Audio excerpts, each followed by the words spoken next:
अस्सलाम वालेकुम, welcome to my YouTube channel. आप सब कैसे, उम्मीद है सब खैरियत से होंगे। आज मैं आप लोगों के लिए आलू गोश्त की रेसिपी लेके आई हूँ जो बहुत ही मज़ेदार और लजीज बनेगा। तो चलें जो जो हमें चीज़ें चाहिए वो हम बताते हैं।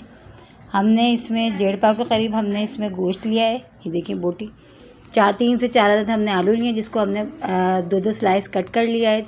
2 अदद हमने प्याज लिए जिसके हमने बारीक बारीक स्लाइस कर लिए। 1 प्याली हमने इसमें दही लिए। ये ड्राई मसाले हैं, ये खुश्क धनिया है, 1 टीस्पून लाल मिर्च है, 1 टीस्पून नमक है और आधा टीस्पून हल्दी पाउडर है। ये आप अपने हिसाब से कम या ज़्यादा कर सकते हैं। ये गरम मसाला है, इसमें हमारे पास लौंग है, काली मिर्च है, साबुत बड़ी इलायची है, ज़ीरा है, सब्ज़ इलायची, तेज़पत्ता है और दालचीनी है। ये सब चीज़ें हैं। 2 टीस्पून हमने अदरक लहसुन का पेस्ट लिया है। तो चले अब हम अपनी रेसिपी की तरफ चलते हैं। ये देखिए हमने इसमें आधा कप ऑयल लिया है। देखें ये ऑयल हमारा गर्म हो चुका है। अब हमने इसमें जो हमने अपनी स्लाइस करके जो हमने प्याज रखी थी वो डाल देंगे। वो डाल के हमने इसको गोल्डन ब्राउन करना है। ज़्यादा ब्राउन नहीं करना वरना हमारे सालन का कलर थोड़ा चेंज हो जाता है। सिर्फ इसको हमने गोल्डन ब्राउन करना है, उससे ज़्यादा हमने इसको कुक नहीं करना है। ये आप जहन में रखिएगा। बस ये देखिए ये गोल्डन ब्राउन हमारी हो चुकी है। ये देखिए बस अब इस पे जो है हम इसको प्लेट में निकाल लेंगे इस प्याज को। ये देखिए इसको हम सब एक इस तरह प्याज को निकाल लिया। अब हमने अपने इसी गरम ऑयल में हमारे पास जो गरम मसाला था हम वो डाल देंगे। वो डाल के थोड़ा सा एक कड़कड़ाएगा ताकि थोड़ी सी खुशबू आ जाए इसमें। फिर इसके बाद जो है ये देखिए इस तरह हमने थोड़ी देर इसको पकाया है। पकाने के बाद ये देखिए ये थोड़ी हमारी खुशबू आनी शुरू हो गई। इसके बाद हमारे पास जो हमारा गोश्त था हम वो ऐड कर देंगे इसमें। ये डाल देंगे। ये देखिए गोश्त डाल दिया है। गोश्त डालने के बाद बस इसको भी हम थोड़ा भूनेंगे। थोड़ा हमारा गोश्त का कलर चेंज हो जाए। कलर चेंज होने तक हम इसको इस तरह भूनेंगे। फिर इसमें हमारा 2 टीस्पून जो अदरक लहसुन का पेस्ट था हमारे पास हम वो भी ऐड कर देंगे। वो भी डाल के इसको अच्छी तरह यूँ भूनेंगे।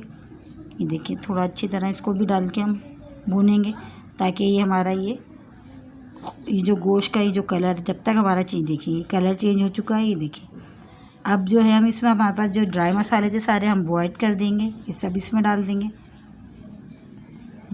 ये डालने के बाद भी हम इसको थोड़ा सा चमचे चलाएंगे इस तरह ये डालने के बाद भी हम इसकी थोड़ी हल्की सी हम इसकी भुनाई करेंगे ऐसे। ये देखिए ये हो चुका। अब इसमें हम अपने 1 गिलास पानी डाल के हम इसको गलने के लिए रख देंगे हल्की आंच पे 10 से 15 मिनट के लिए। 15 मिनट के लिए हम इसको गलाएंगे थोड़ा ढक्कन लगा के। देखें अभी जब तक इसमें उबाल नहीं आता, अभी उबाल आएगा तो हम इसका चूल्हा स्लो कर देंगे। ये देखिए हमारा उबाल आना शुरू हो गया है। ये देखिए पानी हमने सिर्फ इतना ऐड किया है इसमें ये गोश्त जो है गल जाए हमारा। ये देखिए इसमें हमारा गोश्त ये तकरीबन गल जाएगा। अभी हम इसको ये देखिए उबाल हमारा ये देखिए आ चुका है। अब उबाल आने के बाद अब हम इसको ज़रा थोड़ा ये इस तरह अब ढक्कन लगा के तकरीबन हम 15-20 मिनट इसको हम गलाने के लिए रख देंगे। ये देखिए 20 मिनट के बाद ये देखिए 20 मिनट के बाद तकरीबन हमारा ये जो गोश्त है तकरीबन ये गल चुका है। ये देखिए अभी हम आपको दिखा भी देते हैं। ये देखिए ये हमारा गोश्त जो है तकरीबन ये गल चुका है। अब हम इसमें ये देखिए ये गोश्त हमारा गल गया है। गलने के बाद जो हमने 1 प्याली हमने दही ली थी उस दही में और जो हमने प्याज हमने ब्राउन करके निकाली थी उस प्याज को और दही को हमने पेस्ट कर लिया। एक साथ हमने इसको पीस लिया है। देखिए ये इस तरह हमने पीस लेना है। ये पीस लेने के बाद फिर ये भी हमने इसमें ऐड कर दिया है। ये देखिए ये ऐड कर दिया।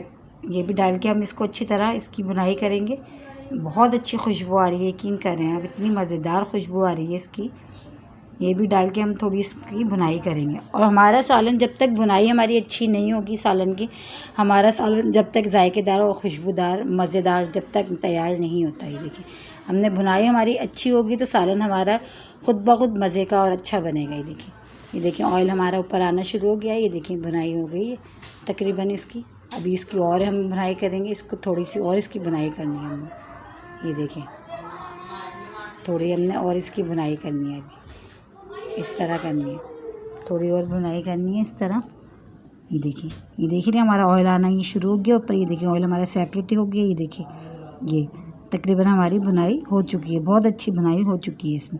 इसमें फिर हमने जो अपने आलू अपने कट्स करके रखे थे हम वो डाल देंगे। ये देखिए हमारे पास जो आलू थे हमने वो सारे ऐड कर दिए इसमें।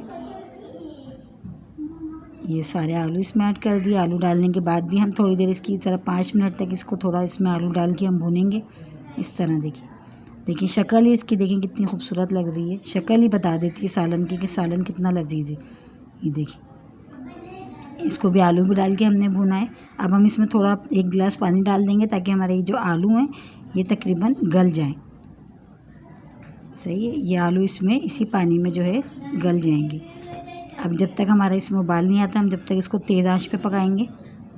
उबाल आने के बाद फिर हम इसकी आंच धीमी करके इसको आलू ये 15 मिनट ढक्कन लगा के रख दें। इसमें जो हमारे पास ये थी हरी मिर्चें हम वो भी इसमें डाल देते हैं। ये देखिए 5 अदद हरी मिर्चें थी हम वो भी डाल देंगे। हरी मिर्चों की इसमें जो खुशबू आएगी वो भी बहुत अच्छी आएगी, ताकि हम अब इसको ढक्कन लगा के पकाएंगे। आलू भी हमारे गल जाएंगे और हरी मिर्चों की भी इसमें खुशबू हमारी बहुत अच्छी आ जाएगी। जब तक हम इसको 15 मिनट के लिए, ये देखिए उबाल हमारा शुरू हो गया है ना, 15 मिनट के लिए अब हम इसको ढक के पकाएंगे ऐसे।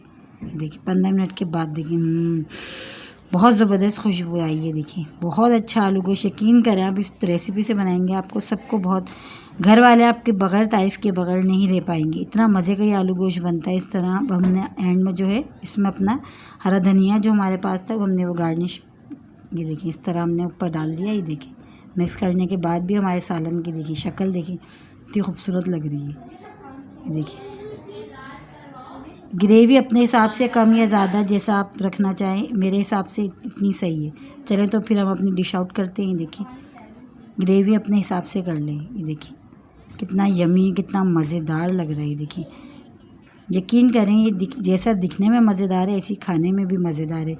आई होप आज की रेसिपी आप लोगों को पसंद आई होगी। अगर मेरे चैनल पे नए हैं तो मेरे चैनल को लाइक करें, शेयर करें, सब्सक्राइब करें और अपनी दुआओं में याद रखें। तो चले मिलते हैं अब हम एक और अच्छी और नई रेसिपी के साथ। जब तक के लिए अल्लाह हाफिज़।